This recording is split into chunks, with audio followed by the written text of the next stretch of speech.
As we travel the country, we sometimes take the pulse of locals on issues of the day. Take the Lone Star State, where Democrats see a chance to flip a red state to blue.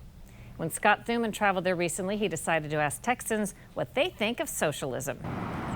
They say don't mess with Texas, but that's exactly what a new generation of politicians are trying to do. Because you put me into this position of public trust. From Beto O'Rourke's unexpectedly strong, though unsuccessful Senate campaign, to local leaders making gains in the state assembly, Democrats see opportunities in the typically red Lone Star State. Pastor Gene Collins of Odessa is head of the Texas Coalition of Black Democrats. Will Texas ever turn blue? Actually, Texas probably is a blue state.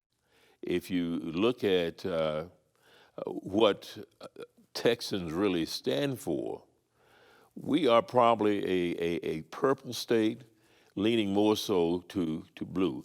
Bernie Sanders and Alexandria Ocasio-Cortez call themselves Democratic Socialists. Many others, including O'Rourke, carefully avoid that label. This spring, we spent 10 days traveling across Texas and spoke with a few folks about a term being tossed about these days.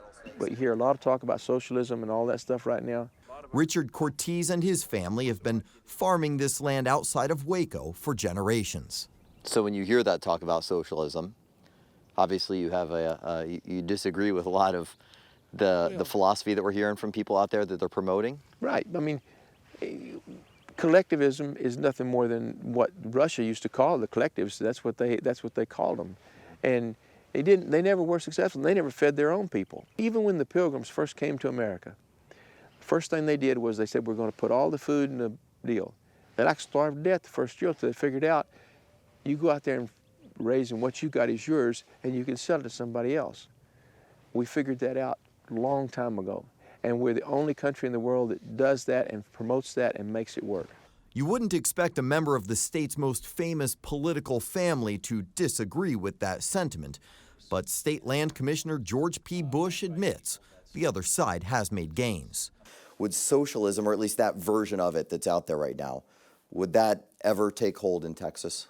Openly, I don't see Democrats utilizing those terms. These proposals might sound great, and they may be a temporary sugar high, but when you're designing public policy, you have to think about your children and your grandchildren, the future of the state.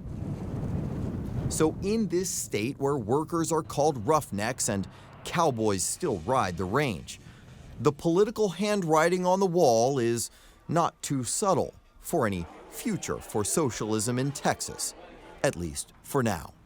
For Full Measure, I'm Scott Thuman.